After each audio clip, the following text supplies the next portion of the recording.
want a haircut. Do you need a haircut? I need anything you can give me. Such science and ego. Really, I wrote the script in 6 days, which is incredibly fast for me. And the reason was because the book I found was very cinematic in essence, you know. It was the dialogue. The dialogue was wonderful in the book, and I just transcribed the dialogue. In the movie, the dialogue is exactly the same as the book.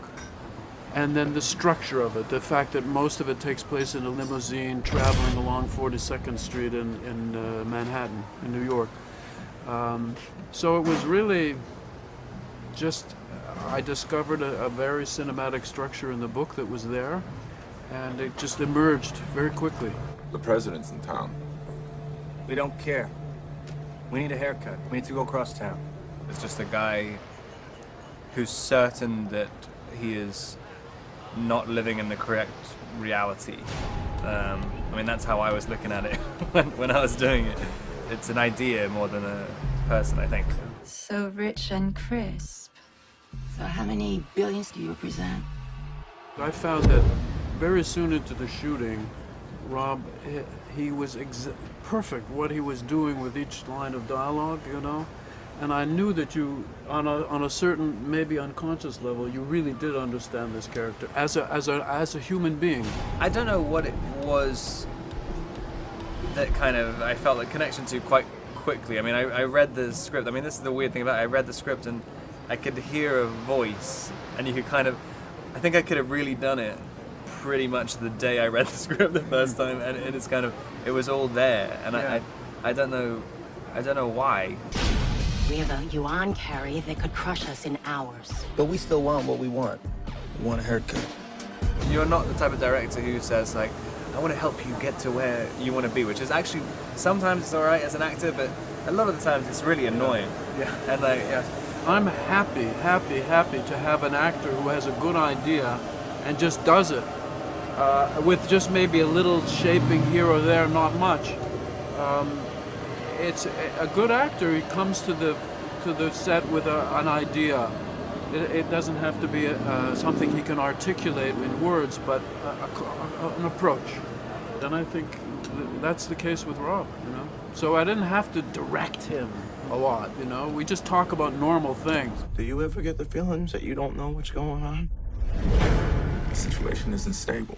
A specter is haunting the world! Well, it's spooky. I mean, when we were shooting the riots in Wall Street, the anti-capitalist riots, and then we read in the newspaper, Occupy Wall Street. It was happening at the same time. It was very strange because the novel was written 12 years ago, but it's so contemporary. You know, it's just exactly happening when we were making the movie.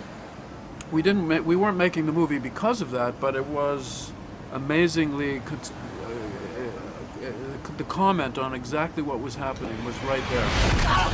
The incursion is already in progress. You are a major statement. You cannot walk 5 meters after dark.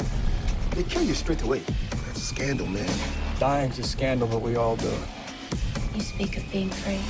And using green screen through the windows and so on, which was fine because the movie has a kind of dreamlike, surreal quality. It's realistic because if you stayed in a limo, that's what you would see only. And the result is a very strange New York, but as I say, accurate, really. It is what you would see from a limo. And it gives us a wonderful structure that Eric Packer, this character, has created his own world inside this very special limo, and he forces people to come to him and occupy that same space. He doesn't go to them, you know, he uses his power to bring them in.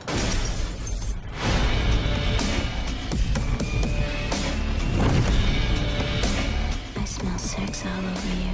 I remember when I was promoting the Twilight films, I'd get asked without fail almost every interview, like, are you afraid of being typecast from this thing? And I'd be like, well, yeah, obviously I am. Like, everybody's afraid of being typecast.